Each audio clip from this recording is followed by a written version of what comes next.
হাজারো কোটি টাকা তারা লুণ্ঠন করেছে, সেগুলো আমরা দেখেছি। ব্যাংকিং সেক্টরে আমরা দেখেছি প্রায় 31% তাদের এই দুর্নীতি রয়েছে, ঋণ খেলাপি রয়েছে, সেগুলো আমরা দেখেছি।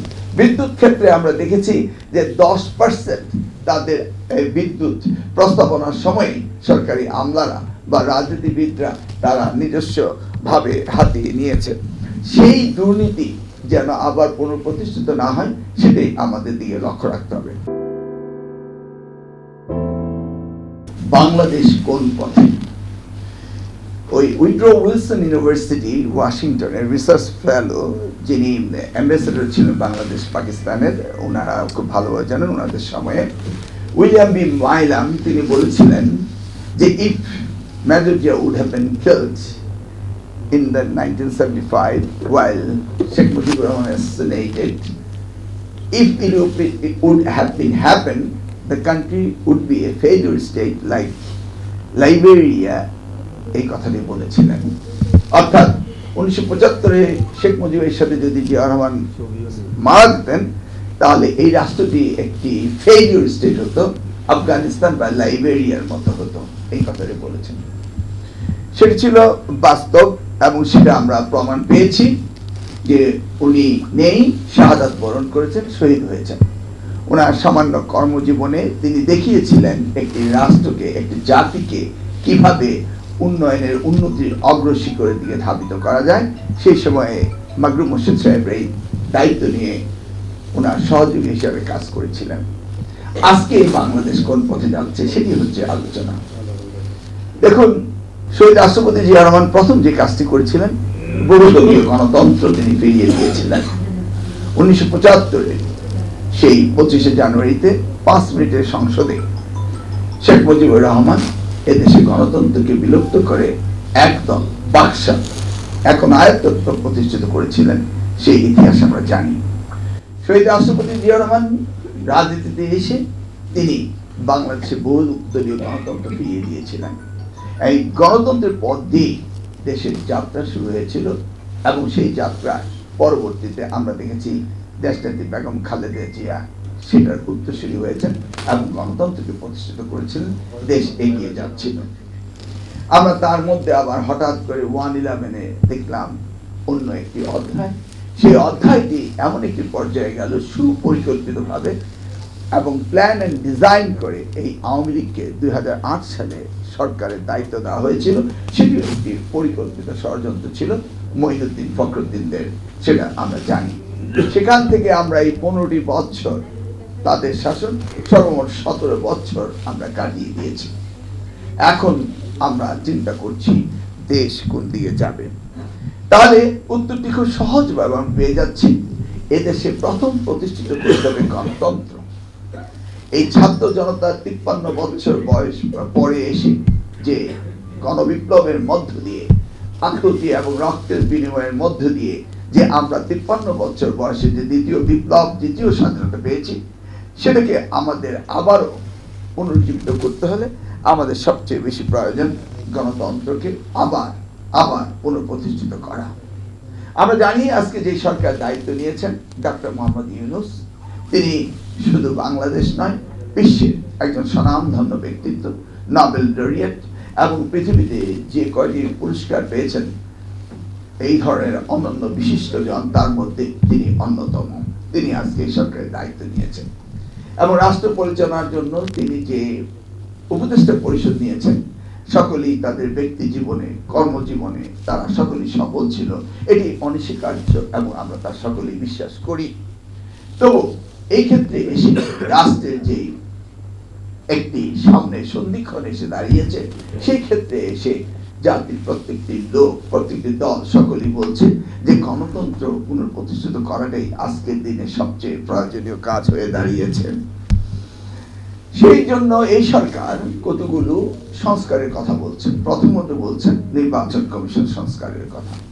আমি ব্যক্তিগতভাবে এবং বাংলাদেশের জনগণ বিশ্বাস করে যে নির্বাচন কমিশন সংস্কারের প্রয়োজন রয়েছে।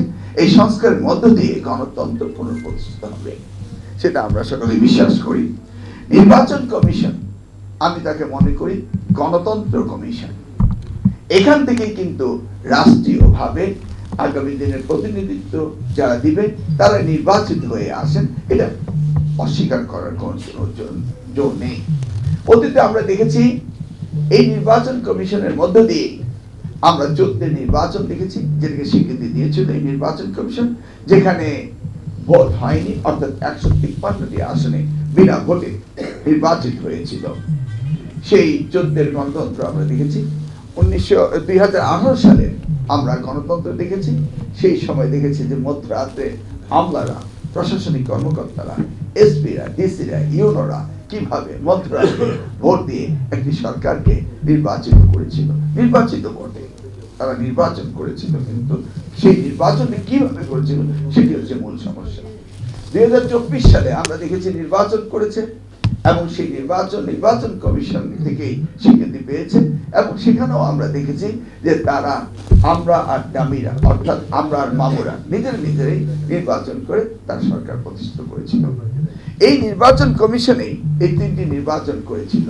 এই 3টি কমিশনে নির্বাচন করেছিল উয়া, সেটা আন্তর্জাতিকভাবে এবং দেশীয়ভাবে কোন রকম স্বীকৃতি পায়নি। আমি বারবারই একটি শব্দ বলছি, নির্বাচন।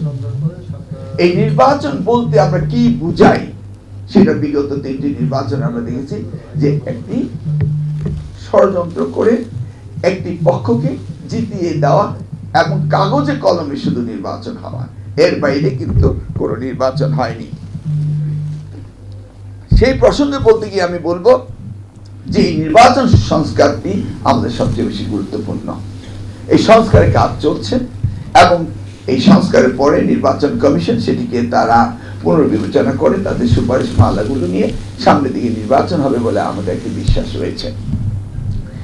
এই সংশোধনীগুলো এই নির্বাচনে সংস্কার কমিশন যেটি করছে সেটিকে সঠিকভাবে করতে হবে বলে আমার ধারণা এবং আমার বিশ্বাস।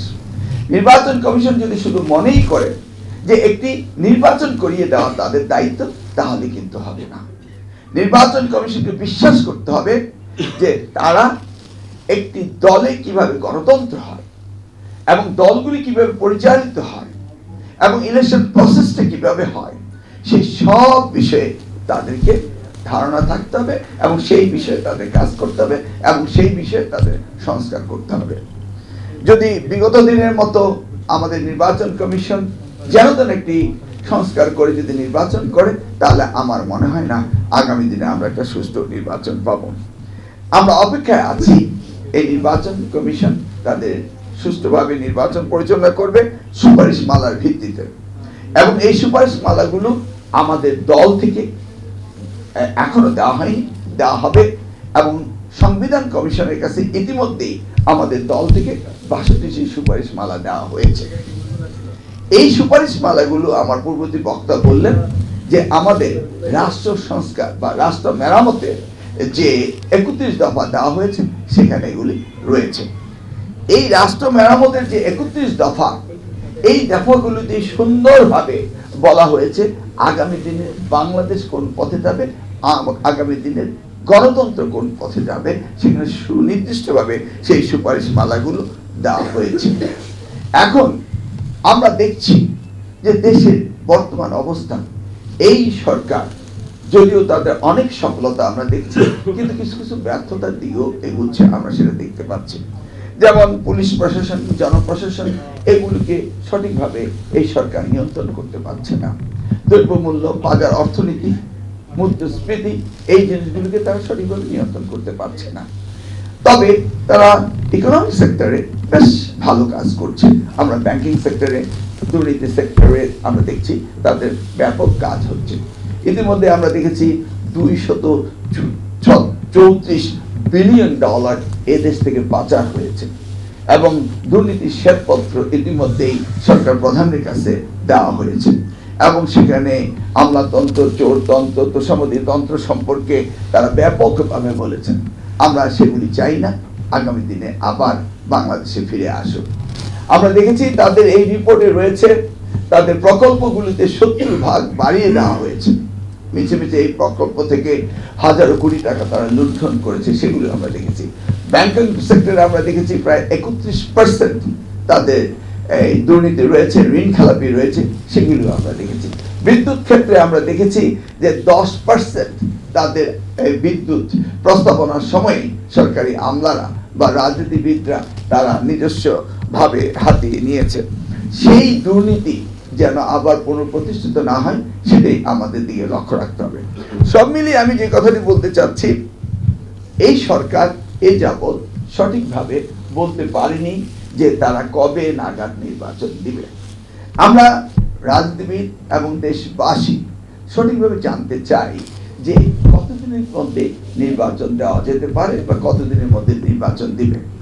আমাদের দল থেকে বারবার দাবি করা হয়েছে একটি রোড ম্যাপ দেওয়া হোক। ইতিমধ্যে আমাদের দলীয় প্রধান আমাদের জনাব তারেক রহমান স্যার তিনি সুস্পষ্টভাবে বলেছেন যে এই সরকারকে বাংলাদেশে যৌক্তিক সময় দেওয়া হবে, তারা যেন রাষ্ট্র পরিচালনায় দেশকে সাহায্য করতে পারে সেজন্য যৌক্তিক সময় দেওয়া হবে এবং সেই জন্য আমাদের দলকে সাহায্য সহায়তা করার জন্য যতটুকু প্রয়োজন ততটুকু তিনি নীতি নির্ধারক হিসাবে আমাদের বলছেন, আমরা সেইভাবে সরকারের সহযোগিতা করেছি। ইতিমধ্যেই দেখেছেন আমাদের দলের ভেতরে অনেক সময়ে অনেক ধরনের অনেক অপপ্রচার হয়েছে এবং সেগুলিকেও তিনি কঠিনভাবে নিয়ন্ত্রণ করেছেন এবং সারা দেশব্যাপী বিএনপি অর্থাৎ জাতীয়তাবাদী দল এই সরকারকে সহযোগিতার জন্য কাজ করে যাচ্ছে। ইতিমধ্যে আমরা দেখেছি ভারতের যে আগ্রাসন যেগুলি এই কিছুদিন ধরে চলছে আমাদের এই চিন্ময় দাস ব্রহ্মচারীকে নিয়ে এবং চট্টগ্রামে যে খুন নিয়ে যে ঘটনাগুলি ঘটছে সেগুলি নিয়ে সরকার উদ্বিগ্ন, আমরা উদ্বিগ্ন, জাতি উদ্বিগ্ন। ইতিমধ্যেই আমাদের প্রিয় নেতা তারেক রহমান সাহেব জাতিকে ঐক্যবদ্ধ থাকার জন্য আহ্বান জানিয়েছেন এবং আমাদেরকে বাংলাদেশের দল মত নির্বিশেষে, কারণ আমাদের প্রিয় নেতা শহীদ রাষ্ট্রপতি জিয়া রহমান বলেছিলেন ব্যক্তির চেয়ে দল বড়, দলের চেয়ে দেশ বড়। সেই দিক থেকে আমরা সকলেই সজাগ রয়েছি যে ভারতীয় এই আগ্রাসন থেকে বাংলাদেশের মানুষ যেন তাদের এই ফাঁদে পা না দেয়।